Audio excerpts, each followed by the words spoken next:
qu'on fait ensemble. Mhm. Finalement, cet événement-là est plein. Fait que, Ah on oui. va juste prendre le temps de discuter puis de savoir où ça part Écogriffe. Puis je ne sais pas si vous voulez nous situer, peut-être même un petit peu avant ça, un petit peu avant Écogriffe. Qu'est-ce que vous faisiez? Oui. Vas-y. Partons. Partons.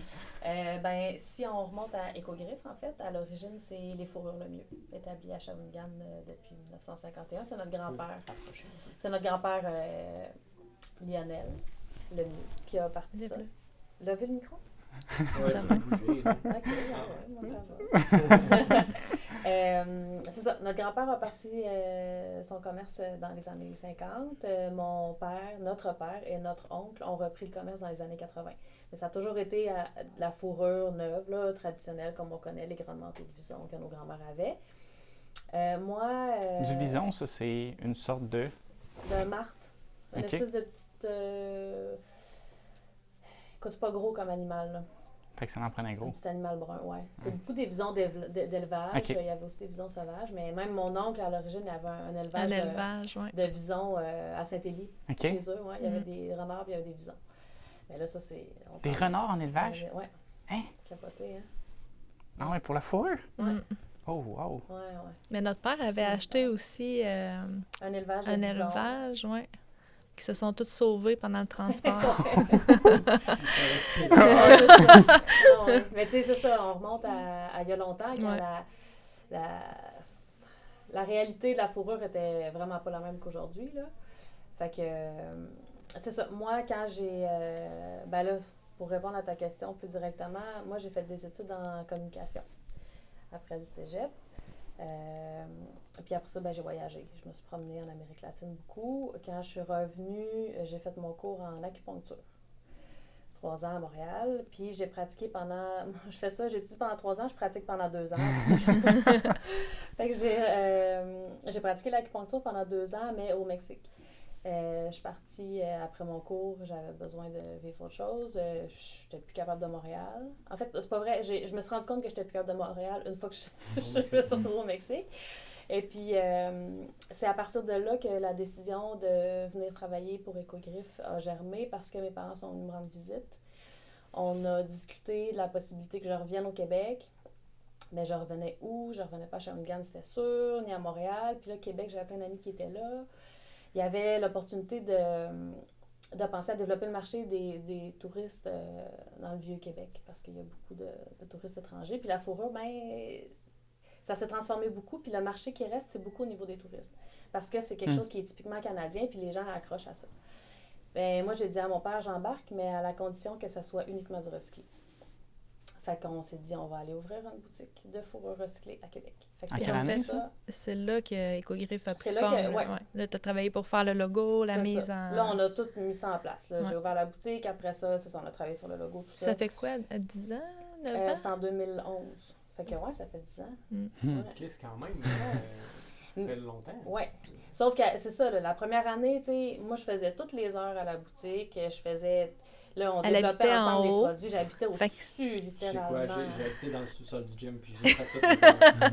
C'est ça. Fait que c'est le début, mais je trouve que c'est hyper formateur parce que c'est là que tu apprends tout. Tu comprends ton produit, tu peux l'ajuster parce que tu as le feedback des clients. Tout est comme... C'est parfait, en fait, là, de vivre ce moment-là. Puis quand tu passes le relais après ça, tu sais exactement quoi dire à tes employés parce que tu sais ce que tu veux qu'ils fassent, vers quoi tu veux t'en aller. Puis là, ce moment-là est arrivé après quoi? Peut-être 3-4 ans où là, j'ai eu à m'en venir à Shawi plus. Je faisais beaucoup de routes. Je continuais comme de gérer la boutique, mais là, on développait la marque. C'était plus juste à Québec. Parce qu'au départ, c'était ça. Écogriffe, c'était une boutique à Québec, puis c'était tout, tu sais. Mais là, tranquillement, on a eu des points de vente. On a commencé à ouvrir dans les Jean Coutu. Fait que là, Brunet est venu nous chercher. Moi aussi, on veut vous avoir chez nous. Fait que là, tranquillement, ça s'est développé. Puis là, on a été connus plus à travers la province. Fait que ça a tout changé. Moi, j'ai rapatrié mon stock à Shawi. Je suis déménagée officiellement là. Aucun regret d'ailleurs. J'aime beaucoup Québec, par contre. Mais là, c'est à partir de ce moment-là qu'Écogriffe est vraiment devenu plus implanté, puis une marque, tu sais, à part entière. Ouais, c'est ça, avec des items. Parce que c'était pas ça au début, c'était juste comme une branche des fourrures Lemieux. Oui, tout à fait. Puis, tu sais, la boutique, c'était pas très grand, là, puis c'était ça notre réseau de distribution. On vendait pas en ligne à l'époque, là, on recule de 10 ans, fait que Bon, mais on avait un manteau qu'on avait racheté de madame, mais parfait, on fait quoi là-dedans? Ah, un sac à main serait pas pire, parfait. Avec le reste, une paire de jambières, super. Fait que là, moi, j'avais comme, tu sais, des items un peu disparates, en fait, qui se retrouvaient, tu sais, sur les tablettes en fonction de ce qu'on avait ramassé. Mais là, maintenant, on ramasse des manteaux, je sais plus combien par semaine. Là, on a développé des produits, fait que le sac, ce modèle-là existe, puis quand on a le matériel pour le faire, on le fait, on a les pompons. Fait que là, maintenant, tu sais, il y a vraiment des produits qui existent, autres que qu'est-ce qu'on fait avec ce qu'on a, tu sais. Fait que c'est ça, ça a beaucoup changé en 10 ans, puis ça nous amène où on est aujourd'hui. Mm. Toi, t'es arrivée... Moi, je suis arrivée, ça fait 3 ans. C'est 2 ans? 2 ans. 2 ans? Ouais, un petit peu avant... Un petit peu avant. Un Que petit toi, peu avant tu que je quittes. parte Ouais, c'est ça, moi, c'est ça. j'ai eu un bébé en 2019, en juin. Mm. Je suis partie en congé de maternité en mai. Fait que moi, j'ai eu comme Avant. 2 jours là, pour tout apprendre, puis commencer et prendre sa place, puis la mienne en même temps. En fait, moi, mon parcours est un peu différent. C'est que j'ai fait un deck à Trois-Rivières, en art plastique. Moi, c'était vraiment le côté artistique, développer des produits, des trucs comme ça que j'ai toujours aimé. Fait que j'étais assez habile des mains. Donc, en fait, c'est ça. Fait que moi, j'ai fait ce cours-là. Ensuite, je me suis passionnée pour le design graphique. Fait que je suis allée étudier à l'Université Laval. Fait que j'ai fait mes 3 ans là-bas. Quand j'ai terminé, j'ai travaillé un peu dans le domaine, mais tu sais, j'étais comme enfermée non-stop dans un bureau, puis je pesais sur, tu sais, le timer vraiment pour calculer le temps que ça me prenait de faire un logo, des trucs comme ça, puis j'étais en train de capoter. Ouf. Fait que j'ai dit non, c'est pas ça, ça marche pas, c'est pas comme ça que j'ai goût de vivre ma vie, là. Tu sais, moi, je me voyais comme dans le même emploi pendant 10 ans, tu sais, je vais mourir, là, tu sais. Fait que là, finalement, j'ai touché à d'autres choses un peu. Ah, on a fait aussi la revue Mac 2000, mais oui. Fait que c'est ça, en fait, par hasard... Vous l'avez fait? Ben, en fait, elle était déjà existante, puis on avait rencontré déjà... Mais là, c'est parce qu'on venait chacune de finir notre bac. Toi, en design graphique, moi, en communication. Fait que là, tu sais, ça s'y prêtait, là, parfaitement, tu sais. Puis là, on était tombés là-dessus parce qu'en fait, moi, je faisais les pubs pour mon père dans le temps au magasin. Puis lui, il annonçait dans le Mac 2000. Fait que là, on s'était dit... C'est là qu'on avait rencontré Jacques. Ouais. Puis là, moi, j'ai dit, hey, ta revue, il me semble qu'il y a du potentiel. Fait que là, j'y avais fait comme un ébauche. On avait monté un setup de ce que ça pourrait... Puis j'ai donné, je dis, fais ça, tu sais, tu devrais faire ça. Puis là, il... Ben, il a fait une proposition, là. On a dit, pas au début. En chef. Oui, mais pas au début. Oh oui, ben oui. Mais non, j'avais donné, ta revue, vous qui ressemble à ça. Puis là, et après ça, là, il a dit, non, ça me prend vous autres qui montez ça, oui. Ouais, parce que la première fois, on l'avait fait comme en douce, puis on a dit, tu sais, tu te rappelles? En tout cas, fait que c'est ça. Fait que finalement, là, c'est ça, là, il nous a rencontrés, il dit, ben oui, c'est ça, puis en tout cas. Fait que là, on a travaillé pour lui pendant un bout. Après ça, là, je pense que c'est là... en parallèle, on a fondé Mio Ah, c'est ça, en parallèle. C'est ça. En fait, que moi, j'ai repris parce que là, c'est là que tu étais allée étudier en acupuncture. Fait que dans le fond, c'était des bijoux que je faisais à temps plein. Là. J'avais vraiment monté une belle grosse entreprise. Là. Ça allait bien, puis tout ça. Puis, à un moment donné, on dirait que j'avais juste le goût de changer, tu sais, j'étais...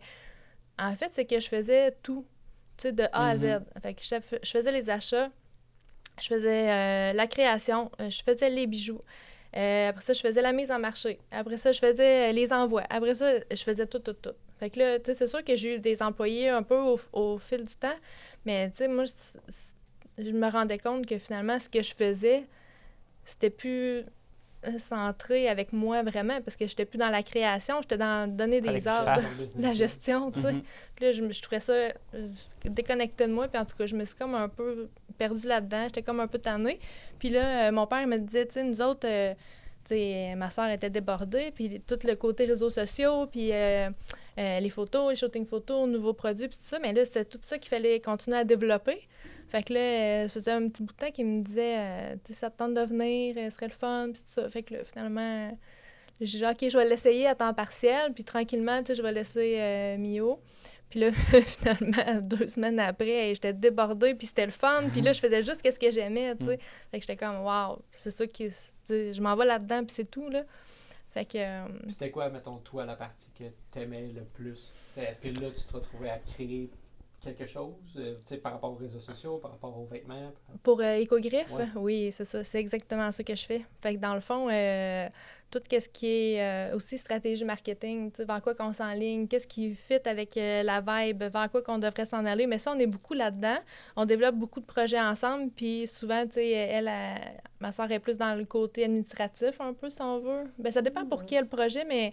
c'est ça. Fait que la plupart du temps, mettons, c'est moi qui le mets en pratique, en fait, pour les réseaux sociaux. Fait que là, comment qu'on va amener telle affaire, Puis, par rapport à ça aussi, on développe des produits ensemble. Fait que ça, c'est un nouveau volet qu'on commence, là, en fait. Développer ensemble, dans quel sens? Bien, en fait, c'est parce que là, on s'est rendu compte que, les tucs, les pompons, tout ça, c'est tous des trucs d'hiver. Mais, là, il y a comme une période où, habituellement, c'était plus relax, puis on préparait comme la saison d'après. Mais là, nous autres, on n'était pas assez dans le jus. On s'est dit, on va être là à l'année, Fait que là, on a commencé à regarder, justement, pour développer des nouveaux produits. Toujours avec la même conscience qu'on a. Fait qu'on veut vraiment avoir des trucs écologiques, bio. On est vraiment comme... Est-ce que tu peux en parler de c'est quoi ces nouveaux produits-là? Tu le dois. Pas encore. Mais, non, pas encore. Mais ça s'en vient... En fait, tout est comme bien fluide dans tout ce développement-là. Fait que, c'est pas comme un gros choc, là. Ça va être comme vraiment, ah oui, ça fait partie de ça, puis... Oui, c'est une continuité. Dans le sens où, même à la base, c'était la fourrure, notre matière première. Puis la tuque est arrivée comme un accessoire, finalement, aux pompons, qu'on vendait vraiment beaucoup. Puis les gens mettaient le pompon sur leur tuque à eux, puis maintenant, on a fait, moi, j'ai comme envie qu'ils aient leur tuque écogriffe avec leur pompon écogriffe. Fait que là, on a comme fait un test. Je me souviens du jour où je suis arrivée avec ça à mon père. Puis mon père, ah ouais, une tuque, tu penses? Ah ouais. Écoute, essaye-les. Puis finalement, ça a fait... ça a fait vendre beaucoup de pompons aussi, parce que là, un va pas sans l'autre, là, pratiquement. Fait que... moi, personnellement, c'est la chose que je vois d'Écogriffe, là, c'est des tuques avec des pompons. C'est ça.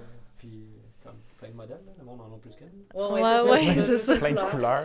C'est ça. Fait que finalement, la tuque est comme devenue un incontournable pour avoir un pompon écogriffe, Fait que là, on s'est rendu compte qu'on pouvait sortir du moule de la fourrure.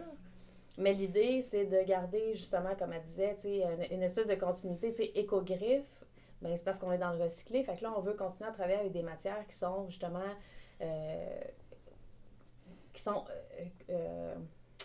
écologiquement responsables à différents niveaux. On peut penser à des matières, justement, recyclées, des biologiques, des fibres naturelles. C'est ça. Fait qu'on est beaucoup là-dedans. Mais tu sais, c'est un gros... c'est un gros plongeon dans le sens où c'est pas du tout notre créneau à la base. T'sais, là, on l'a expérimenté, oui, avec les tucs. On commence à être un peu plus dans le vêtement. Fait que là, on veut comme justement continuer cette lignée-là tranquillement. Là, on a vu qu'il y avait une ouverture pour les tucs. On l'a clairement vu. Puis on trippe pour vrai. Là, ah oui, vraiment. Pour vrai de vrai. Moi, ça fait des années là, que les tucs écogriffes existent. Là. Puis je me promène dans mon auto. Puis je croise une tuque écogriffe, puis je viens toute excitée. Puis encore aujourd'hui, puis tu sais, à chaque jour, j'ai dit, hey, tu sais, ouais, un matin, je n'ai vu encore 3, tu sais, dans genre 10 minutes. Puis ça me fait capoter parce que je me dis, les gens, ils s'approprient ça. Je sais pas à quel point mais ils comprennent ce que moi, ça me fait. Tu sais, je veux dire, moi, je porte cette tuque-là super fièrement parce que c'est écrit Shawi dessus. Puis, tu sais, il y a comme une histoire en arrière de ça. Puis, je sais pas si les gens sont conscients de ça quand ils achètent cette tuque-là. Mais en tout cas, moi, ça me fait un effet hallucinant quand je vois que les gens portent nos produits puis qu'ils adhèrent à ça. Ben oui, puis, tu sais, des fois, on les croise. Puis, on a, mettons, notre tuque sur la tête. Puis, là, ça fait quand. Mais là, en même temps, tu sais, ben oui, quoi, on a la même tuque. Oui, mais tu as le goût de dire, c'est moi qui l'ai fait. Moi, là, je suis sur le bord de dire, on se développe un signe, tu sais, comme le monde en moto qui se salue. On peut-tu faire la même affaire avec les tuques écogriffe, tu sais, ça n'a pas de bon sens. Mais ce qui est fun, c'est que là, on vient de créer un groupe qui s'appelle Slow Cartel, en fait, qui est une espèce d'extension d'Écogriffe pour rassembler notre communauté, justement. L'idée, c'était que tu sais, nous, on a des interactions momentanées. Elle est beaucoup sur Facebook, Instagram. Moi, par les courriels, le téléphone. Puis on parle à nos clients. Tu sais, là, on les voit pas, là, en plus, depuis un an, tu sais. Puis on a des interactions à différents niveaux avec eux. Puis on sent cette espèce de... je sais pas, une espèce de famille un peu, tu sais, avec nos clients. Puis l'idée de Slow Cartel, c'était de rassembler ce monde-là ensemble dans une vibe commune, de dire... qu'est-ce qui vous fait triper, vous autres? Tripez-vous sur la même affaire que nous autres, puis on veut vous entendre, puis on veut vous connaître, puis on veut interagir, puis regardez qu'est-ce qu'on lance, ça vous fait triper autant que nous autres, embarquez-vous là-dedans. Fait que c'est de là que c'est venu. Puis là, ben, on en arrive au super projet, tu sais. Ben oui. Mais là, attends un petit peu. Mais là, tu sais, mettons... Si vous voulez expliquer un peu c'est quoi slow cartel, ouais. Qu'est-ce que ça veut dire la slow life, c'est quoi ça? L'acronyme. Oui, le slow living, en fait. Oui, c'est ça. Le cartel, c'est le groupe. T'sais, cartel, il peut avoir une connotation complètement différente, mais tu sais... Je trouve que ça fait mais parfait. Ouais, mais c'est ça, puis c'est comme une gang tissée serrée, là, tu sais, un cartel, ça se comprend, ça se complète, tu sais, c'est une gang, là. J'allais dire, tu parles là-dessus, mais... puis le slow living, c'est quelque chose qui nous parle beaucoup, tu sais, c'est de profiter de chaque moment, d'être centré sur soi-même de différentes façons, tu sais... prendre le temps d'aller jouer dehors, de jouer avec son chien, de boire un café, mais de profiter de ces moments-là, de s'en rendre compte. Ah, OK, je suis en train de faire ça. Tu n'es pas en train de manger, puis sachant pas ce que tu as mangé finalement parce que tu écoutais d'autres choses en même temps. Puis, c'est vraiment comme de s'arrêter puis de dire « Hey, présentement, on vit un moment, là. On est ensemble, puis ça goûte ça. Bon. » Puis oui, c'est ça, tu sais. Oui, dans toutes les facettes de la vie, finalement, tu sais. Puis nos produits... On trouve et on pense et on espère qu'ils correspondent un peu à ça, dans le sens où on dit aux gens, profitez de votre vie, allez jouer dehors, soyez bien, tu sais, mets ta tuque, t'auras pas froid, tu vas être bien, tu sais. On a de la fourrure, le toucher de la fourrure, c'est écœurant, on vend des coussins en fourrure, tu sais, mais ça, sur ton divan, c'est pas vrai que tu triperas pas, là, à flatter ton coussin toute la soirée, tu sais, c'est des détails, mais c'est une vibe. Une vibe générale, c'est ça. On veut que les gens embarquent avec nous dans cette vibe-là, justement. On dirait qu'on a de plus en plus besoin de ça aussi présentement, tu sais, avec tout ce qui se passe. On dirait qu'on a besoin de se rattacher à des trucs positifs, là. Fait que, tu sais, on dirait que ce mouvement-là, tout d'un coup, il prend comme vraiment de la valeur, puis il prend vraiment forme pour une bonne raison, tu sais. Ben, puis aussi, peut-être qu'avec tout ce qu'on a vécu, justement, dans la dernière année, où est-ce que peut-être les petits plaisirs des gens leur ont été retirés, bien, il faut qu'ils en retrouvent ailleurs. Puis ces plaisirs-là, tu dois en être le créateur. Tu dois comme être celui ou celle qui choisit comme consciemment d'apprécier son repas, d'apprécier les gens avec qui elle peut consommer ce repas-là. Tu sais, quand tu vas prendre une marche, OK, il fait beau aujourd'hui, je ressens justement un petit peu le froid sur ma peau. Tu sais, toutes ces petites sensations-là qui finalement finissent par comme donner une couleur à ton expérience, à ta vie. Puis c'est un petit peu ça, tu sais, le slow life. C'est exactement ça. Ouais, on a eu une belle pause, là, dans le sens qu'on a pu stopper toute cette frénésie-là. On a eu, bang, vous ne travaillez pas pendant X mois. Ouais. Mais je pense que justement là, c'est le temps de redéfinir qu'est-ce qui vraiment fait du sens pour nous. Ouais. Je pense que c'est une des raisons pourquoi que, le monde cherche peut-être quelque chose à quoi s'attacher. C'est que là, t'es perdu. Bon, ben là, si je ne suis pas occupé par-dessus la tête, qu'est-ce que j'aime dans la vie? Puis c'est une question que, je pense qu'on a tous eu à se poser aussi, là, de prendre le temps de faire comme, bon, mais, tu sais, avec le gym, là, je veux dire, il est fermé pendant quelques temps, puis je me retrouve avec plein de temps libre. Bon, mais qu'est-ce que je fais quand j'ai plein de temps libre? C'est quoi que j'aime faire dans la vie? Puis à partir de là, redéfinir, puis justement, je pense que c'est un peu la raison pourquoi les gens veulent un mouvement qui fait du sens, là, autant comme planétairement que émotionnellement pour soi. Oui, c'est ça. C'est autant personnel que justement qu'au niveau du cartel. On le vit à deux niveaux. Ouais. Puis dans la dernière année, est-ce que, tu sais, on aurait tendance souvent à voir que c'est un overnight success. Tu sais, les trucs écogriffes, justement, avant, t'en voyais pas, puis là, t'en vois partout. Mais comme quand je suis allé fouiner sur votre site, justement, puis de voir que non, c'est pas un overnight success, là, ça fait 3 générations là, que ça existe. Tu sais, c'est fou, justement, de voir, en fait, de prendre conscience qu'il y a des choses que tu ne vois pas, tu sais, qui, à première vue, tu peux dire, ouais, eux autres, ils sont chanceuses, ou tu sais, comme ils ont juste eu de la chance, ils sont arrivés au bon moment. Ouais, mais non, ça se bâtit comme à chaque jour depuis comme 3 générations. C'est fou, là. Y avez-vous pensé à ça? Bien, on a dû se redéfinir constamment depuis les années 50. Je veux dire, les choses ont tellement changé. À l'époque, mon grand-père pouvait vendre peut-être 15 manteaux de fourrure dans une journée. Je veux dire, tout le monde avait au moins un manteau de fourrure. Tu sais, c'était ça dans ce temps-là. Puis même quand tu sais, notre père et notre oncle ont repris l'entreprise, ça s'est transformé, mais ça restait la réalité de la fourrure. Après ça, on n'a pas eu le choix de penser à autre chose parce que si on regarde tous les autres commerces de fourrure qui étaient là à l'époque de mon grand-père, sont fermés. Aucun qui existe. Ils sont tous fermés, mais en fait, c'est aussi, ils ont peu de relève. Mais la relève, il faut qu'ils fassent quelque chose aussi avec l'entreprise. Oui. Dans le sens que ça te prend une vision, ça te prend... Faut qu'il ait envie de faire partie. Oui, c'est ça. Parce que en fait, c'est comme tu repars à zéro, tu sais, pour vrai. Parce que t'as rien, là. Faut que tu te redéfinisses au complet. Oui. Il n'y a plus rien qui a rapport avec le manteau de fourrure dans le temps, là. Non, mais oui, dans le sens où il y a quand même une continuité. On n'est plus du tout dans le même créneau, mais on dirait mais la matière première, c'est ça. On fait quoi avec ce manteau-là? Il faut faire quelque chose. Il faut faire quelque chose. Puis c'est ça l'idée de se réinventer pour pouvoir continuer, parce qu'à un certain moment, il aurait pu fermer. Mais l'idée, ça a été de continuons, voir qu'est-ce qu'on est capable d'aller chercher à travers ça, tu sais. Puis, tu sais, on a créé un bracelet, moi, qui m'a... Cet item-là me touche, là. C'est un bracelet qui est tout en vison. Puis on l'a appelé le bracelet Simone, parce que notre grand-mère s'appelait Simone, puis elle avait son manteau de vison, tu sais, puis... Tu sais, je la vois, là, avec ce bracelet-là. Tu sais, il y a quelque chose de super, je trouve, émotif, parce que la fourrure, ça nous rappelle ça aussi, tu sais. Ça fait partie de nos traditions aussi. Oui, ça fait partie de nos souvenirs. Oui, nos souvenirs d'enfance. Très, très fort, je trouve. Tu sais, tu touches la fourrure, t'as comme le feeling des manteaux de fourrure. À Noël, sur le lit. Vraiment. Tout le monde a cette image-là des manteaux de fourrure. Fait que c'est fort, tu sais. C'est fort au niveau culturel, je trouve. Tu sais, tout le monde a cette même représentation-là de la fourrure, puis de l'amener ailleurs, je trouve que c'est vraiment intéressant parce que la coupure, d'avoir dit, bon, mais on ferme, la fourrure, c'est fini.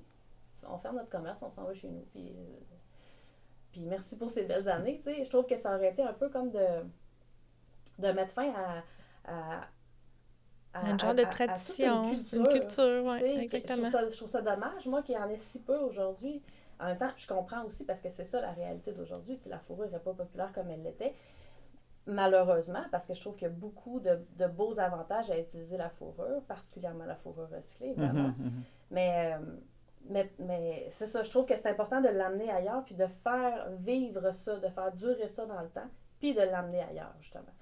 Mais oui, tout à fait, on s'en rend compte, puis on s'en est rendu compte, tu sais, à chaque 5 ans, je te dirais, c'est comme une nouvelle prise de conscience. Hey, on est rendu là par rapport à il y a 5 ans, tu sais. On est rendu là par rapport à il y a 10 ans, tu sais. Quand je recule en arrière au début d'Éco-Griffe, je me dis, ouais, tu sais, les trucs n'existaient pas, non, justement, mais cette année, on en voit beaucoup. Mais il y a 5 ans, ça commençait. Il y a 5 ans, il y a à peu près 5 ans, la première tuque. Mais tu sais, la première année, on a peut-être, je sais pas, moi, combien qu'on a fait en vente, mais tu sais, une centaine peut-être, là, je sais pas, tu sais. Puis cette année, tu sais, là, on les vend en ligne, on les vend dans les succursales. Tu sais, c'est sûr qu'il y en a un peu partout. Puis des points de vente. Ouais, c'est ça. Fait que, puis en même temps, là, on est là-dessus. Mais qu'est-ce qui dit que dans 5 ans, ça va être encore tout le monde qui va vendre du Éco-Griffe? Probablement pas. Mais nous, notre mission, puis notre désir, c'est de dire, ben dans 5 ans, ça va être quoi? Parce qu'on veut continuer à être là, on veut continuer à amener ça encore à un autre niveau. Puis perpétuer la tradition, tu sais, même si ça change de forme, parce que ça va avoir à changer de forme. Tu sais, on évolue, le monde évolue, il faut qu'on suive. Il faut qu'on s'adapte. Ouais. Avez-vous l'impression d'être sur la vague, comme de surfer une vague, là, présentement? Ben oui, puis non. Tu sais, dans le sens où on a tellement travaillé pour être là, pour avoir le succès présentement qu'on vit. Tu sais, mettons... qu'on vit, qu'on voit, qu'on constate. Ouais. Puis en même temps, ben, je sais pas, on dirait, je me dis, tu sais, quand tu as un beau produit, puis quand tu as une belle conscience sociale, puis les valeurs de ton entreprise reflètent qui tu es, on dirait que tout s'opère, là. Tu sais, en même temps, c'était peut-être la mode des trucs pompons aussi. Tu sais, qui fait que, je pense que c'est un peu ça a été comme propulsé en même temps. Ah, c'est une très grosse question, je sais pas, tu sais, parce que la vague, tu dis ça, puis on dirait que je suis quasiment mal à l'aise parce que je me dis, ben, c'est aussi gros que ça, tu sais, on est-tu sur le top d'une vague, tu sais, à quel point, je veux dire, moi, je trippe parce que je vois sur 3 trucs par jour sur des gens que je connais pas, mais c'est vrai qu'il y en a partout au Québec, là, tu sais, puis je les vois pas. On dirait que j'ai pas tant ce recul-là. Je suis juste contente quand je constate que les gens, tu sais, ils nous font des feedbacks super positifs, tu sais, puis nous autres... C'est ça qui fait plaisir, tu sais, c'est ça qui fait qu'on dit « Ah, c'est parfait, on est à la bonne place, là. » Tu sais, au-delà du produit, c'est aussi le service, tu sais. justement, on veut être... Tu sais, je veux dire, c'est pas juste... Tu vas pas juste acheter une tuque, là. T'achètes une tuque éco-griffe crème, merci, tu sais. Puis nous autres, on mise beaucoup là-dessus. On veut être connectés sur notre clientèle parce que c'est grâce à eux si cette vague-là, si elle existe. Tu sais, en tout cas, je sais pas comment la qualifier, là, mais si on est là où on est, c'est grâce à ce monde-là. Fait que, tu sais, nous... moi, je pense qu'on peut le qualifier d'une belle vague là, qu'on a eue cette année particulièrement. Oui, puis les gens, je pense, toute la situation a fait que les gens étaient plus chez eux, avaient plus d'argent à investir localement, puis ont eu envie de ça aussi. Oui, c'est ça. Je pense que ça a changé beaucoup les mentalités. Puis, tu sais, pourquoi je vous parlais de ça, c'est parce que, tu sais, vous n'avez pas l'air de vous asseoir justement sur le succès que vous avez, tu sais, de toujours être là en train de penser à ce qu'il va y avoir, tu sais, après, dans 5 ans. Qu'est-ce qu'on peut faire justement pour continuer à offrir des produits qui vont faire du sens pour nous, puis que les gens vont vouloir acheter, tu sais, puis qu'au lieu justement d'acheter peut-être une tuque X ou une fourrure X, ben qu'ils se tournent plus vers Éco-Griffe parce que justement, ils connectent vraiment avec vos valeurs, ils connectent avec les personnes, tu sais.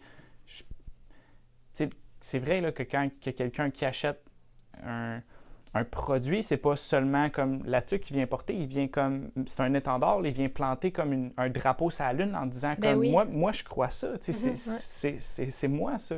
Donc, tu sais, d'être là puis de penser déjà à comme, ben là on est présente très présente l'hiver. Bon, ben comment est-ce qu'on va faire pour être présente dans les autres saisons? Puis, tu sais, votre petit bracelet, tu sais, je suis sûr et certain que vous avez plein d'idées, mais ça peut être justement des belles façons de poursuivre ce mouvement-là, puis de juste permettre aux gens de s'affirmer encore plus, puis, disons, de connecter encore plus peut-être avec nos racines, avec nos traditions, d'où est-ce qu'on vient, qui est-ce qu'on est, qu'est-ce qu'on veut partager dans le monde, puis ça peut tellement être des belles portes d'entrée vers des conversations que tu n'aurais jamais pensé avoir. Tu sais, ça, vous devez en avoir justement avec les gens là, que vous côtoyez ou...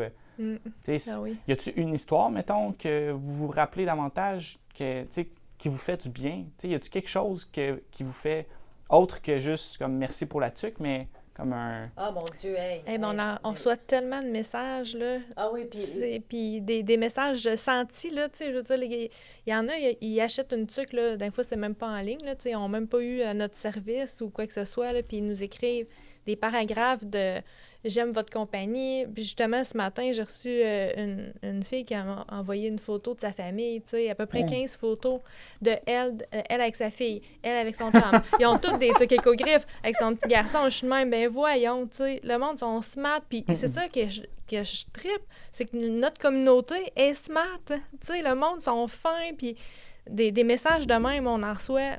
je sais pas combien par jour, par courriel, sur les réseaux sociaux. Fait que, tu sais, je veux dire, moi, ce témoignage-là, on l'a tous les jours. Fait que, tu sais, on peut pas comme arrêter puis s'asseoir là-dessus. Ça nous booste, là, tu sais. Puis, ben moi, tu parles d'une histoire en particulier. Moi, il y a quelque chose qui me revient. Écoute, c'est pas récent, parce que les contacts avec les gens, on dirait qu'on n'a pas eu le temps dans la dernière année, mais il y avait une femme qui était venue, ça c'est à Québec, dans le temps, à la boutique, avec un de ses manteaux, puis elle avait vu les coussins, puis elle dit hey, « moi, ça c'était le manteau à ma mère », puis tu sais, sa mère récemment décédée, là, tu sais. Qu'est-ce qu'on pourrait faire avec ça? Je veux garder un souvenir, je peux pas m'imaginer, tu sais, vous donner ou jeter le manteau à ma mère ou le vendre, ça a ben trop, tu sais, une connotation forte dans la famille, fait que finalement, on décide de faire... pour elle, des coussins pour elle. Si je me souviens bien, il était comme 5 là, membres de la famille. Elle, ses sœurs, même son neveu. En tout cas, on avait déterminé des modèles. Ben, on faisait cuire d'un côté, fourrure de l'autre. Ça permettait d'en faire pour plus. Puis on est allé chercher tout ce qu'on pouvait. On a fini par faire des carreaux sur un autre parce qu'on allait travailler dans la manche. Puis en tout cas, on a exploité le manteau au complet. Elle a offert ça à Noël à toute sa famille. Puis, il y a, je sais pas si vous avez déjà vu dans les manteaux de fourrure, souvent il y a des initiales à l'intérieur de la doublure. Ah ouais. C'est un peu vieux style, là, tu sais, en tout cas, brodé? C'est brodé sur une espèce d'étiquette. D'étiquette, ouais, c'est ça. Puis là, l'étiquette est cousue. Fait que sur les coussins, on avait mis les initiales sur le côté cuir, là, tu sais, comme les initiales étaient à l'intérieur du manteau, tu sais. Moi, j'en parle, puis j'ai des frissons, là, je veux dire, je trouvais ça magnifique, puis je l'ai reproposé après, tu sais, plusieurs fois à des gens, puis il y en a qui font faire J'ai une amie, elle avait l'étole de sa grand-mère, elle a fait faire des pompons avec, tu sais, pour elle et sa sœur. Je veux dire, c'est super trippant de garder ça, je trouve, en souvenir, tu sais.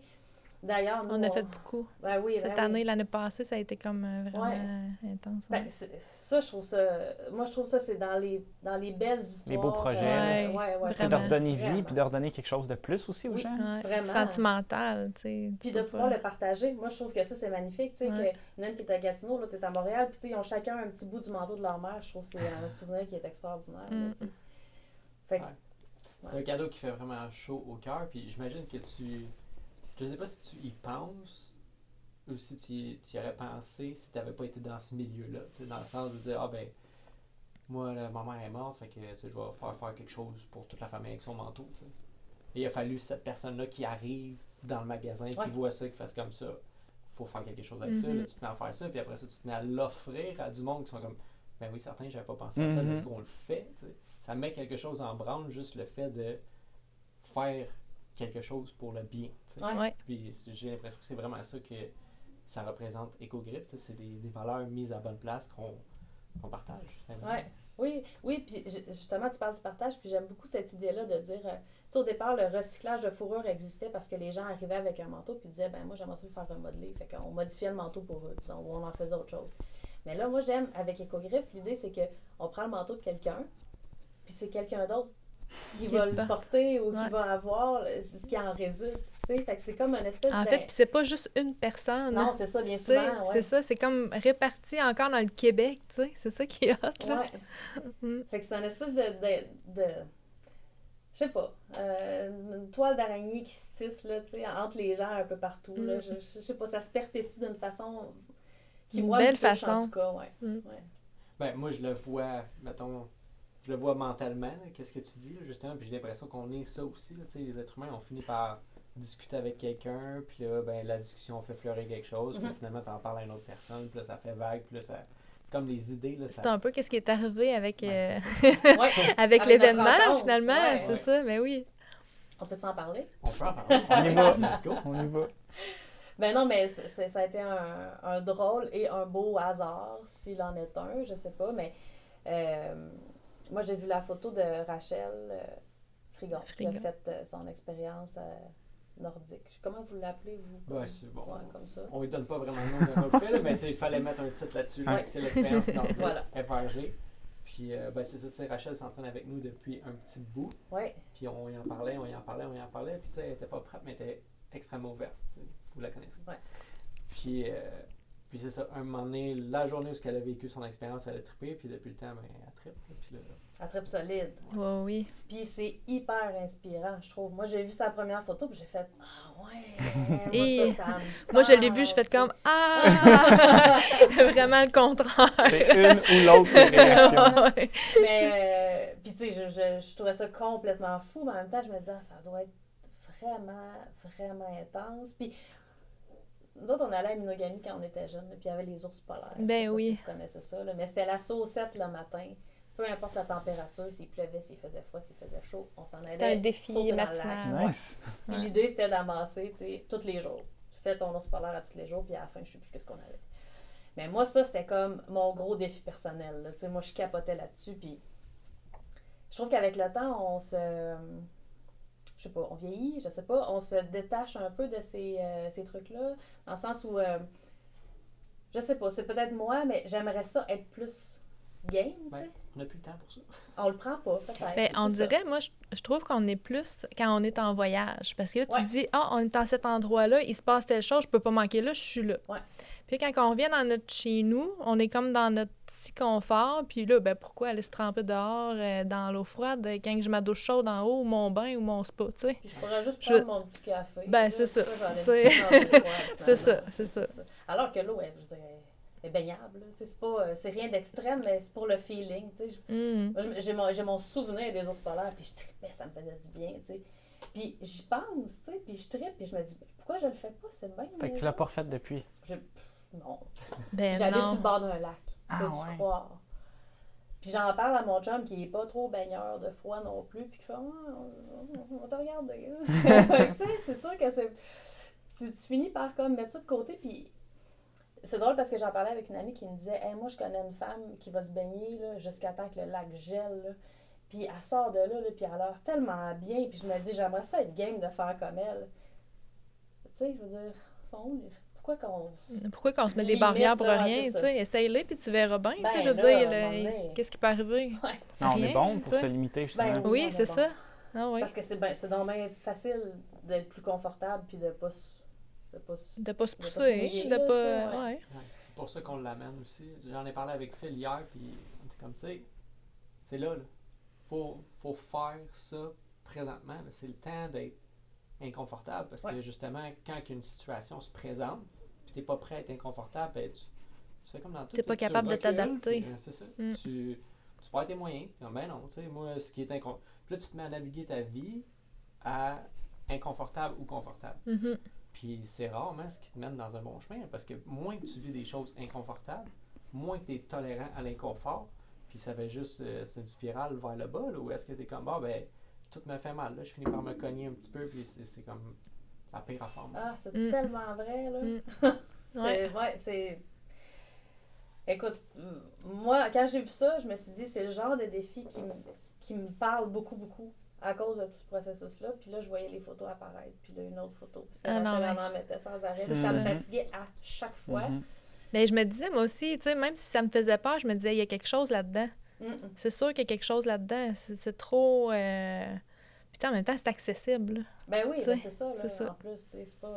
Puis c'est pas... Là, on te demande pas de manger un serpent, là, tu sais, je veux dire, à la limite, tu le fais, puis c'est tout, il n'y a rien... Tu meurs pas, ça implique rien de négatif, là. Mais tu meurs pas, ça, c'est quand même important de le dire. Puis pas parce que ce qu'on fait, c'est extrême, mais parce que des fois, on s'embarque tellement dans des idées, là, puis on se projette tellement loin en avant, puis on se fait peur, justement, pour... Oui, nous protéger, mais comme nous surprotéger, puis finalement nous empêcher de vivre ce qu'on devrait vivre. C'est ça, de trop rationaliser. On a un cerveau qui est ultra puissant, mais parfois il faut juste comme prendre conscience qu'il y a quelques parties qui se mènent une petite bataille, là, comme ils dansent ensemble. Puis... Ben, on a tellement emmagasiné des croyances qui ne sont pas les nôtres. Là. Ouais. Tu sais que ben, tu vas dans le froid, ben là, mets ta tuque, c'est quand même. Mais tu sais, t'attraperas pas. Oui, c'est ça, t'attraperas pas la grippe là, si t'as froid un petit peu. Là. C'est pas comme ça que ça fonctionne. T'sais.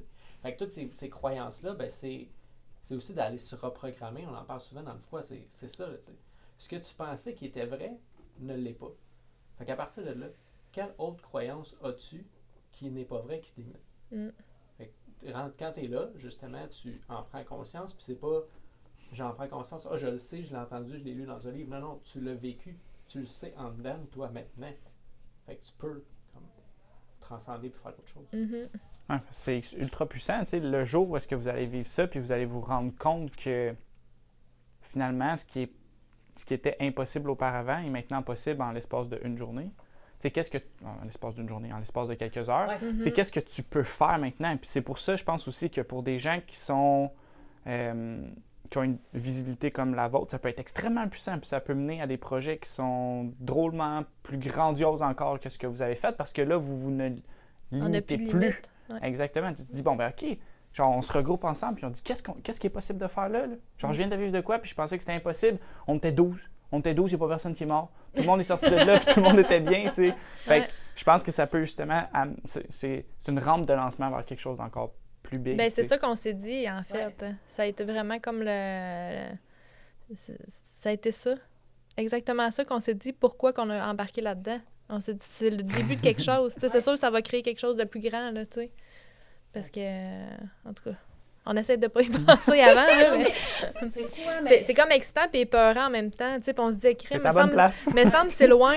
Ben, c'est ça que on trouve que la date est trop loin. Parce que là, on est comme trop dedans, là. C'est ça, là. C'est ça, je disais ce matin même, je dis là, je capote parce que je me dis, je suis trop fébrile puis je veux que ça se passe maintenant. Parce que si je trippe autant que j'ai l'impression que je vais tripper, je veux pouvoir le faire encore plein de fois. Mais on va pouvoir faire des baignades encore jusqu'en mai, là. Puis ça va être des bonnes baignades. Mais tu sais, je sais pas, je suis comme trop pressée que ça arrive. Puis j'ai fait un drôle de parallèle, là. Puis je sais pas, c'est très, très personnel peut-être comme vision, mais Non, mais je te file, c'est la même affaire. Ouais. Quand je me suis mis à imaginer ce défi-là, je le voyais beaucoup comme mon accouchement. Bizarrement, tu sais, c'est quelque chose que que tu vas dire sans pleurer. Mais je le... ouais, on s'en pas de bon sens, excusez. Ça a été fort, puis c'est quand même récent. Mon petit Louis, il y a même pas 2 ans, mais je le vois vraiment comme un espèce de... Maîtrise de soi. Tu sais, de quelque chose que t'as comme pas le choix de passer au travers. Que tu anticipes beaucoup, que tu essaies de te préparer du mieux que tu peux. C'est de l'inconnu. Tu sais tellement pas dans quoi tu vas te ramasser, mais tu sais que tu es capable de le faire. Puis tout ce que ça demande, c'est de te maîtriser. Tu sais, je repense à mon accouchement. En fait, avant d'accoucher, j'avais excessivement hâte. J'étais pas stressée, j'étais comme fébrile. J'avais hâte de voir qu'est-ce que ça allait être. J'avais hâte de voir qu'est-ce que j'allais y gagner, comment ça allait se passer. Je savais qu'il allait avoir de la douleur, mais je savais que j'allais être capable de le gérer, puis je voulais pas l'épidurale, puis je voulais ressentir mes contractions, puis je voulais sentir mon bébé. Puis c'est tout ça que j'ai l'impression que je vais revivre d'une autre façon, mais j'ai l'impression que c'est comme le même processus mental. Tu sais, de dire, je sais que ça va être intense, là, je vais rentrer dans l'eau gelée, c'est sûr que ça va me faire des sensations épouvantables, mais en même temps, de la même façon que j'avais des contractions, puis je me disais, elle va finir par finir, puis je vais être capable de respirer, puis après ça, il y en aura une autre. Mais je me dis, si j'étais capable de contrôler mon corps pendant des heures, c'est sûr que je suis capable, tu sais. Oh oui. Ouais. Je veux pas dire que c'est plus de la maîtrise de soi aller dans le froid, parce que accoucher, ça doit être une expérience qui est, personnellement, pour les hommes, je pense, inimaginable. Là. On le vivra jamais. Ouais. Mais la dernière balade qu'on a faite, il y en a une femme qui elle nous a justement parlé de son accouchement. OK.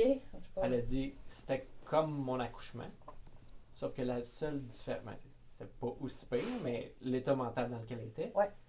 Puis elle nous a dit, sauf que là, j'avais le choix de sortir.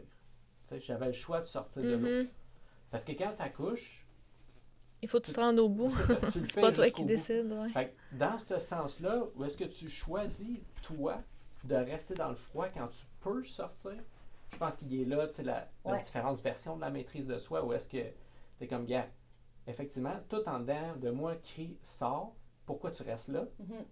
Ben, je reste là parce que j'ai envie de rester là. Puis je pense que c'est ça qui, en bout de ligne, développe vraiment de la résilience, parce que comme, peu importe ce qui se passe dans mon environnement interne, peu importe ce que les autres pensent de moi, peu importe les croyances qu'on m'a instaurées, peu importe, comme la Terre est en train d'exploser. C'est moi qui décide. Je choisis par rapport à moi, par rapport à mes valeurs, puis je choisis de m'écouter moi, pas écouter le bruit qui est autour de moi. Fait que, moi, c'est comme ça que j'aime amener cette expérience-là, parce que, ben oui, c'est bon pour ta peau, c'est bon pour ton système vasculaire, mais comme, il y a une limite, j'ai l'impression, on fait pas ça pour être bon à se baigner dans l'eau froide. Puis c'est ça qu'on veut apporter aux gens, c'est qu'ils comprennent que, ben oui, tu peux rester 3 minutes, mais on s'en fout. Là. Qu'est-ce que tu as appris? Puis c'est un peu comme ça qu'on apporte tout notre entraînement, c'est apprenez quelque chose de ce que vous faites, puis devenez autonome, puis ça devient une pratique. Je pense que c'est ça qui transparaît dans Rachel, c'est qu'elle y a trouvé quelque chose, puis elle l'exploite, puis elle apprend, puis elle apprend, puis elle apprend. Puis la journée que tu n'apprends plus quelque chose de quoi que ce soit, ben moi, personnellement, j'arrête. Je suis comme, j'ai plus rien à apprendre là. Puis la vie, c'est ça, c'est apprendre. Puis tu sais, ce que tu parlais par rapport à souhaiter ne pas recevoir l'épidurale, puis tu sais, de ressentir, mais c'est exactement ça aussi que ça t'amène, tu sais, le froid, à vouloir ressentir chaque sensation, chaque moment qui t'amène, chaque pas que tu fais pour t'amener plus proche un petit peu de la rivière puis sauter dedans, tu sais, puis ne pas te dissocier de ton expérience puis rentrer dedans à 100%, tu sais, de la vivre.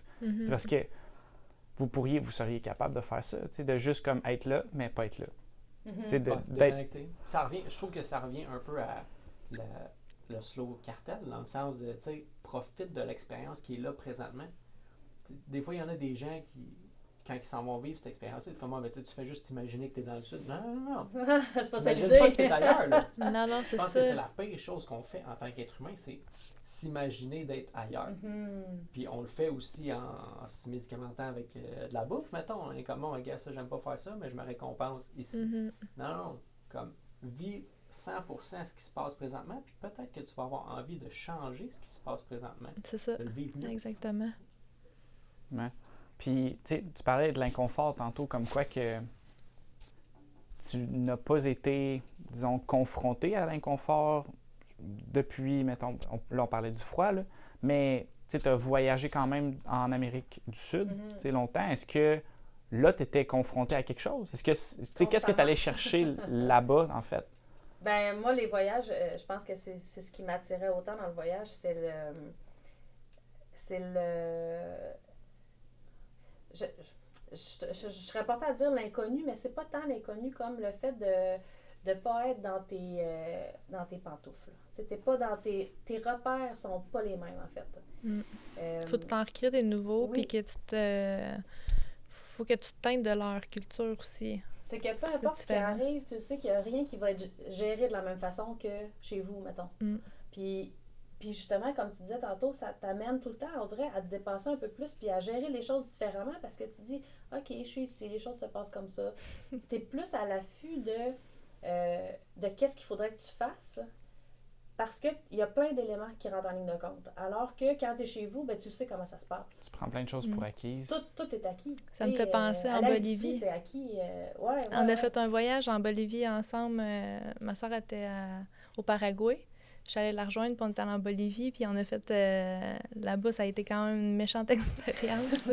On a fait tous des trucs que jamais on aurait fait ici. Là. On s'est ramassé dans une grotte avec un monsieur d'à peu près 150 ans qui nous guidait, tu sais, qu'on se disait, mon Dieu, on sait même pas s'il voit en avant, tu sais. On avait notre torche sur le... non seulement une torche, on avait feu, un casque là, avec une flamme. avec la flamme, puis la bonbonne en arrière. De gaz. C'était complètement débile. Puis le monsieur, lui, il avait traîné pour seul accompagnement une bouteille de coke pour toute la journée. Tu vois ce qui est possible. C'est ça. Puis je me souviens qu'on rentrait dans la grotte par une extrémité là, assez fine. Puis, et on en sortait ailleurs. On pouvait pas revenir sur nos pas en cas de quoi que ce soit, tu sais. On avait descendu avec une corde, genre, c'était complètement non, mais ramper en deux roches. On a fallu qu'on se contrôle. Là, tout le long, ça a été un contrôle. On est arrivé épuisé. Ouais. Mais en même temps, on en parle aujourd'hui. C'est notre plus beau souvenir. Parce que c'est vif comme souvenir, parce que tout était comme... T'avais pas le choix d'être là. OK, ça, il se passe ça, comment je le gère, tu sais. On était en mode survie. On a tous les détails de cet événement-là, tu sais. Puis c'est ça la beauté du voyage, puis de la nouveauté, en fait. Moi, j'ai fait un accident d'auto au Mexique. Mon seul accident d'auto à vie, il a fallu que je le fasse au Mexique. Ça a été un gros apprentissage de tout, tu sais, de comment tu gères, là, la police s'en vient, comment tu gères la police, comment tu gères l'autre gars qui veut de l'argent pour ce qui est arrivé. Là, le garage, tu sais, c'est tout des petits... T'as pas un concessionnaire qui va gérer ton histoire, là, tu sais, c'est le petit qui essaie de te soutirer ça, qui te donne un montant. Quand tu vas chercher l'auto, il veut finalement le double. Tout a été comme une espèce de folie que tu te dis, ouais, j'aurais eu un accident d'auto ici, sérieux, tu sais. Je me suis quand même demandé pourquoi ça m'était pas arrivé ici, tu sais, plutôt que là-bas, mais c'est correct parce que chaque chose, ça m'a permis de la gérer. Puis d'en apprendre sur toi en même temps. Oui, vraiment, de la gérer. OK, ça, comment je me sors de ce pétrin-là? Comment ça m'est arrivé aussi, tu sais? Puis qu'est-ce que je vais faire maintenant? Qu'est-ce que j'ai appris de ça? Puis j'ai tellement appris de ça. J'ai entre autres appris que j'étais vraiment pas chez nous au Mexique, tu sais.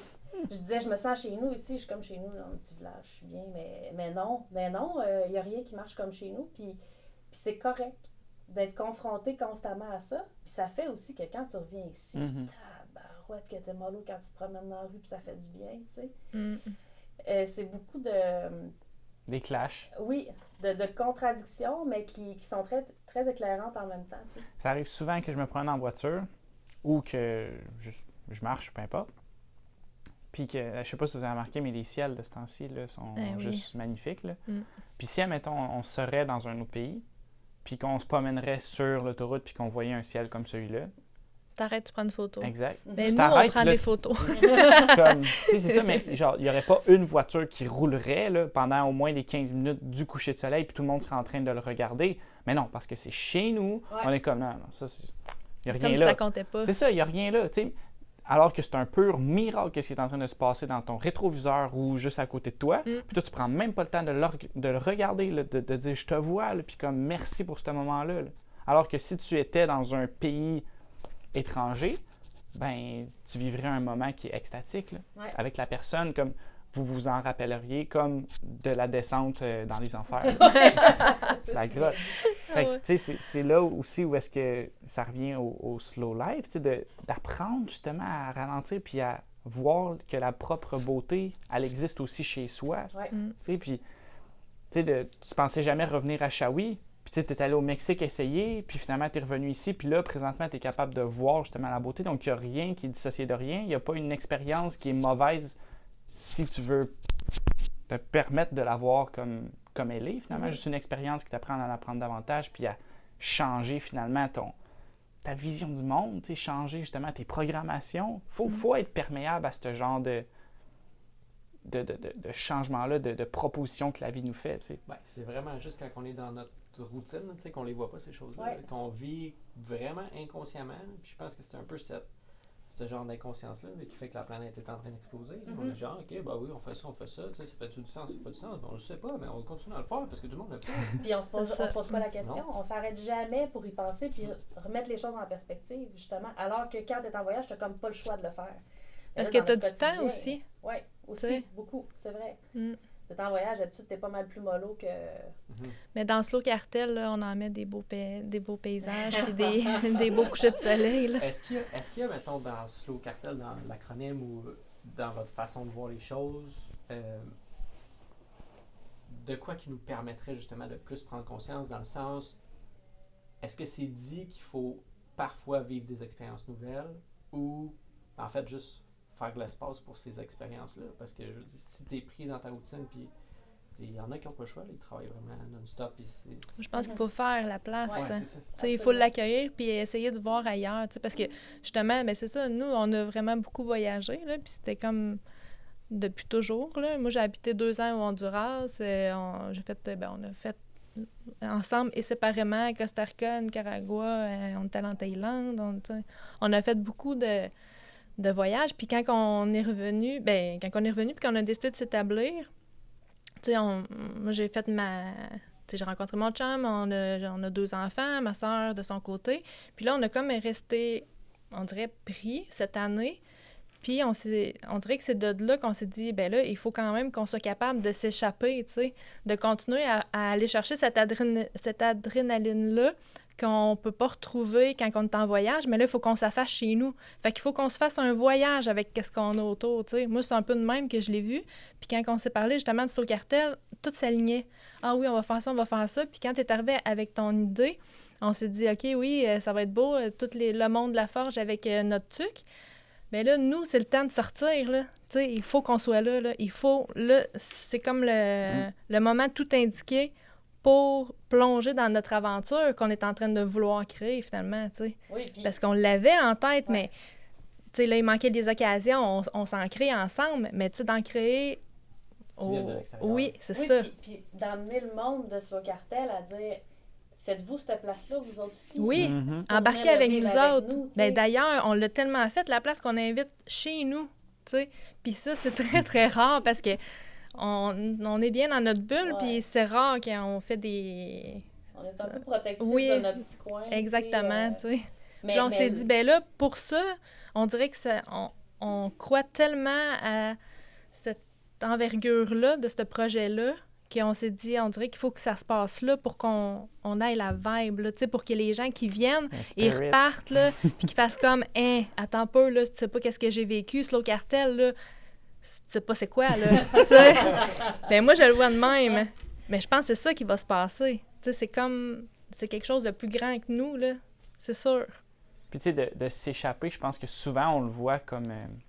Tu sais, soit les entraînements ou justement le froid, tu peux le voir comme un échappatoire. Tu peux le voir comme une façon de continuer à vivre ta vie médiocre, mais parce que tu vis des moments qui sont intenses, comme ça te dérange pas. Oui, ça compense. Mais là, le but, ce serait plus de t'échapper puis de plonger à l'intérieur de toi, tu sais, de comme vraiment échapper, disons, à ta routine.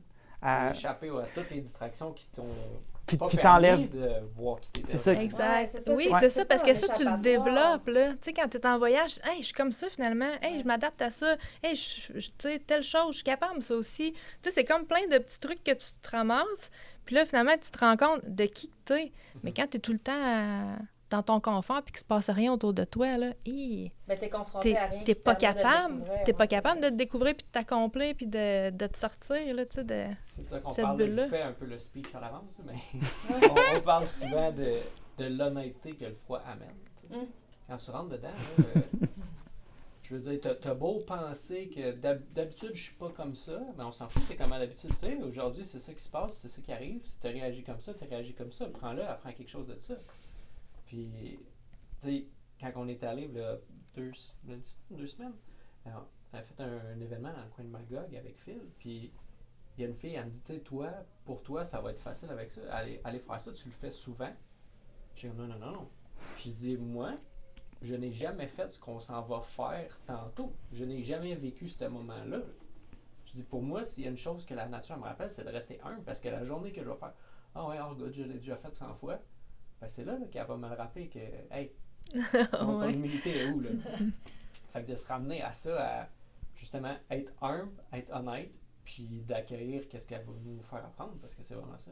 Puis finalement, tu sais, de voir que, en tout cas, moi, c'est quelque chose qui me frappe, là, qu'on est capable de vivre des choses ici aussi, qu'on est capable comme de se servir d'un temps où est-ce qu'il y a beaucoup de gens qui sont finalement restés à la même place, qui ont décidé de stagner ou qui ont décidé, de vraiment juste comme, parce qu'ils pensaient que c'était ça qui était bien. Ça les a paralysés. C'est ça, exact, aussi, que la paralysie s'est emparée d'eux.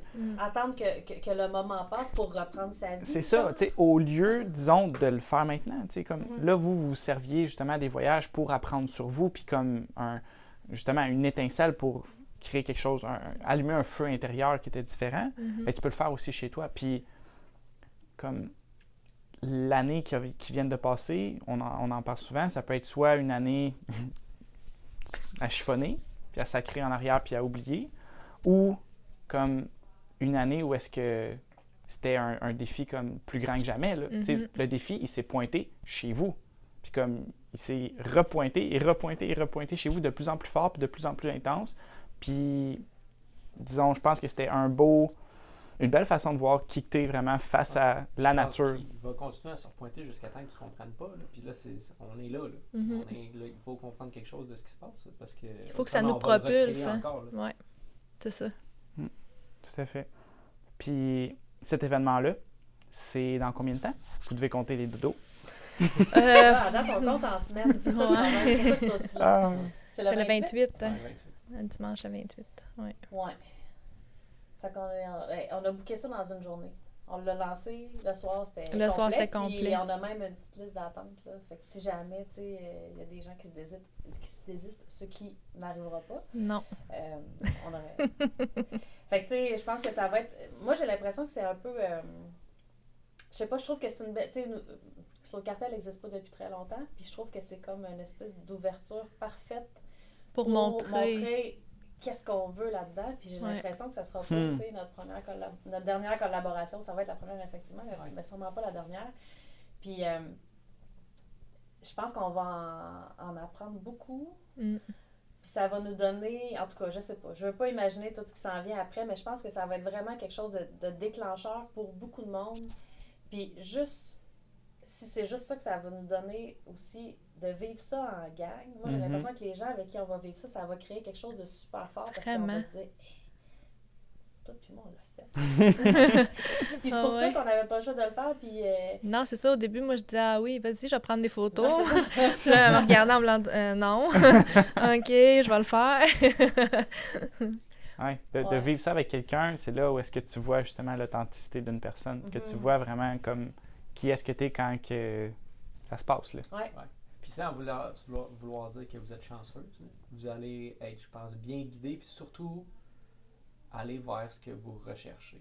C'est comme j'ai parlé tantôt, c'est possible là, d'aller faire les fous puis sauter dans l'eau, faire comme « Oh, on l'a fait! » Puis que ça soit rien, en fait, que ce soit juste une autre folie là, qu'on a faite parce qu'on aime ça faire des folies. Mais non, là, ça va être, comme tu dis, ça j'ai vraiment l'impression aussi que ça va mettre quelque chose en branle de plus. Je le vois comme un peu une communion, là. On dirait avec la nature, puis le monde, là, tu sais, on dirait que ça va venir comme tisser le slow cartel, puis le... Ouais, c'est un rite de passage. Qu'est-ce qu'on peut... Là, ils viennent de se créer quelque chose avec le slow cartel, mais là, on va vraiment... Ça va exister, là, comme il va y avoir de quoi de tangible, puis il va y avoir des gens qui vont adhérer à ce mouvement-là, puis maintenant, à cause qu'ils ont vécu quelque chose d'intense, puis ça va rester comme stampé dans leur tête, là, à tout jamais. Ah ouais, en tout cas, à nous aussi, c'est sûr. Moi, je m'attends à avoir des souvenirs de cet événement-là à peu près aussi forts que ceux de la grotte en Bolivie. Hey, la grotte, puis pas juste la grotte. On va rester longtemps dans l'eau. Oh mon Dieu! Oh. Ben, en tout cas, moi, j'ai vu Rachel aller, puis on dirait que, tu sais, tout le long, je me disais, c'est quoi son moment, mettons, qu'elle trouve pénible. Là. Mettons, c'est pas qu'est-ce qu'elle redoute, mais c'est où qu'elle a eu de la misère, mettons. Puis à aucun moment dans sa face, j'ai vu qu'elle avait de la misère ni à rentrer dans l'eau, ni à rester 4 minutes, ni... Ouais. Puis j'étais de même, OK. Tu sais, je veux dire, ça se fait par du vrai monde, finalement. Puis, tu sais, j'imagine que je vais peut-être être pas 4 minutes, mais, tu sais... Non, tu vas... Le temps que je vais être là, je pense que ça va être... juste rentrer dans l'eau, en fait, moi, c'est ça que c'est comme ma plus grande crainte. Chaque étape est vraiment... Chaque étape est difficile. Oui, mais on dirait à travers son expérience... Ben, quand je la voyais faire ça, je me disais, je vois pas les étapes. Hein. Mm-hmm. Tu sais, elle était tellement centrée, elle faisait tout couler, là. Puis je me disais, oh, OK, ça se peut. Tu sais. Fait qu'on on va voir comment que... Ouais, puis c'est ça qui est cool, c'est de partager ça. Tu sais, des fois, on voit les gens qui font ces choses-là un peu extrêmes. On est comme, ben, tu sais, eux, c'est normal, ils sont un peu fous, eux autres, ils font des affaires extrêmes, ils sont extrêmement en santé, ils font, tu sais... Non, tout le monde est capable de faire ça. On a tout ça en dedans de nous, sauf qu'on l'a délaissé. On l'a délaissé pendant beaucoup trop longtemps, puis on est juste trop confortable, mais c'est ça le problème, là. C'est quand on laisse notre corps vivre quelque chose sans espérer être ailleurs, il va répondre comme il se doit de répondre. Il faut juste lui laisser la chance de le faire.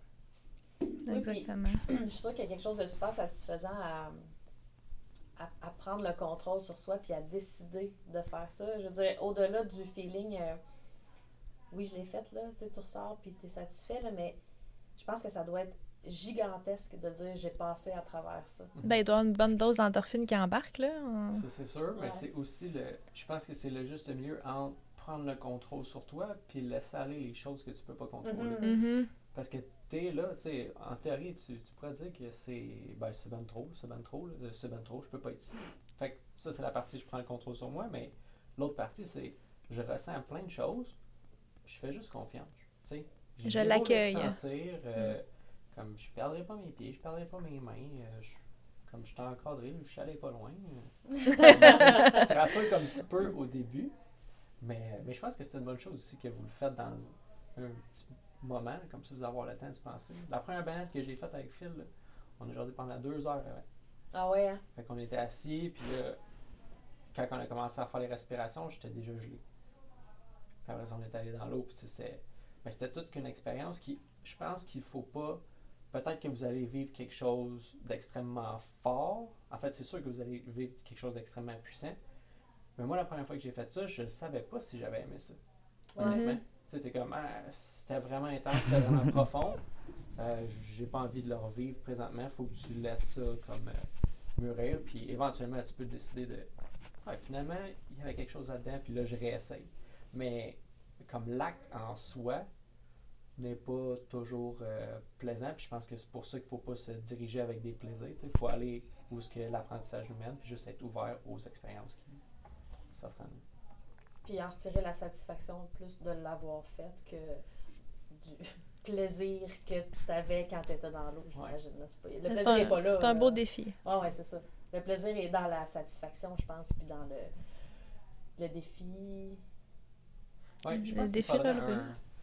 Ça fait longtemps là, que je cherche un peu un mot parce que c'est peut-être juste être fier de soi, là, en fait. Parce que tu sais, je cherche c'est pas un plaisir, c'est juste Non, c'est ça. J'ai l'impression qu'il y a quelque chose en dedans de nous qui le sait quand on fait la bonne chose et quand on fait pas la bonne chose. Puis je pense pas, tu sais, peut-être que ça vient aussi avec des hormones, avec des endorphines, tu sais, Il y a peut-être quelque chose qui est lié à ça, mais je me dis, en dedans nous, il doit avoir quelque chose qui nous guide, qui nous dit, là, tu as fait la bonne chose, rappelle-toi ça. Tu sais, comme, continue vers là. Il y a plein d'enseignements spirituels qui parlent de ça. Puis quand tu les lis, ces enseignements-là, on dirait que ça fait tellement de sens. Puis je pense pas non plus qu'il y a de mots, mais de ne pas être attaché au... C'est dans le Bhagavad Gita qui parle de poser les actions qui doivent être posées, puis de ne pas être attaché aux fruits de ces actions-là, mais bien à l'action elle-même. Ouais. Fait que je sais pas s'il peut y avoir justement un terme associé, mais quand tu lis ça ou quand tu entends ça, ça fait tellement de sens. Tu te dis, mais pourquoi, disons, j'ai besoin d'être récompensé? La récompense, je l'ai déjà à l'intérieur de moi, puis c'est de savoir que j'ai fait quelque chose qui me mettait drôlement mal à l'aise, mais que je l'ai fait, puis je me suis exposé à moi-même, puis que tout le processus que vous êtes en train de vivre là, c'est ça qui est vraiment puissant, parce qu'on pourra te donner une médaille. C'est ça. Après ça, bravo, comme on va te la donner, mais tu sais, ça va se ramasser n'importe où, tu sais, puis ça va... Il n'y a rien qui va t'être donné à l'extérieur qui va être aussi fort que ce que tu vas reprendre avec toi, puis tu vas emmener partout, tu sais. C'est un peu comme quand on a un projet, tu sais. Tout le processus, il est aussi trippant que la fin, là, tu sais. Parce que là, on fait des rencontres, on fait des collaborations, on rencontre du nouveau monde, tu sais. Il y a comme plein de trucs qui se forgent à ça. Puis on arrive à la fin, on a le résultat, mais le résultat, finalement, c'est comme, c'est parfait. Mais tout le processus était malade aussi, tu sais. Fait que c'est exactement dans la même ligne de qu'est-ce que tu dis. Je pense que avant qu'on manque de jus. De batterie. Est-ce que vous aimeriez partager quoi que ce soit en terminant par rapport à ce qui s'en vient avec Écogriffe, le Slow Cartel? On en a parlé un petit peu. Où est-ce que les gens peuvent vous rejoindre? Qu'est-ce qui peut s'attendre du Slow Cartel quand tu embarques là-dedans? Qu'est-ce qu'il y a? C'est le début d'une belle, grande aventure. Ça, c'est sûr, le Slow Cartel. Dans le fond, ça, c'est un groupe privé sur Facebook. Fait que ça s'appelle Slow Cartel par Écogriffe. À partir de la page Facebook d'Écogriffe. Oui, ils peuvent venir nous voir là. C'est aussi sans prétention, tu sais. Le groupe, c'est vraiment... Non, parce qu'on expérimente nous aussi en même temps, là, tu sais. On apprend à travers ça, nous aussi. Mais oui. C'est une grosse plateforme de partage, en fait, puis de communion, puis d'interaction, puis de belles vibes, tu sais. Moi, j'ai juste envie que les gens embarquent, puis qu'à la limite, quelqu'un dise « Hey, moi, j'aurais telle affaire à proposer. » Tu sais, un événement dans ce style-là qui va les allumer, qui vont dire « Imaginez si on faisait telle affaire à tel endroit, puis qu'on va se retrouver, moi, je sais pas, aller à Gatineau, puis on va aller vivre une expérience avec une gang de là-bas. » Tu sais, je sais pas, tout est possible à partir de maintenant, tu sais, mais je sais pas, je trouve que ça, c'est comme une belle entrée en matière, puis j'espère vraiment que ça va prendre de l'ampleur dans ce sens-là. On va continuer à prendre l'expansion à travers des expériences puis des rencontres comme celle-là, en fait. Je pense que c'est ça l'avenir de Slow Cartel. Puis Écogriffe, un va pas sans l'autre. Un va pas sans l'autre, c'est ça se complète bien, là. Dans le fond, Slow Cartel, c'est comme la vibe d'Écogriffe, tu sais, finalement. C'est la communauté qui se tient autour d'Écogriffe. C'est ça. Puis l'esprit, tu sais, qu'on veut aussi propager, là, dans le fond. C'est que sur Écogriffe, oui, tu as les produits, mais sur Cartel, tu as tout ce qui vient avec. C'est comme mettons, les actions qui viennent avec la tuque. Le avant, le après, et le pendant, dans le fond, finalement. Nice. Ben, merci d'avoir été avec nous aujourd'hui. Ça a été un grand plaisir. Toutes les invitations. Puis on va se revoir bientôt. Avec grand plaisir. D'ici là, dormez bien. On va essayer. Bye. Merci.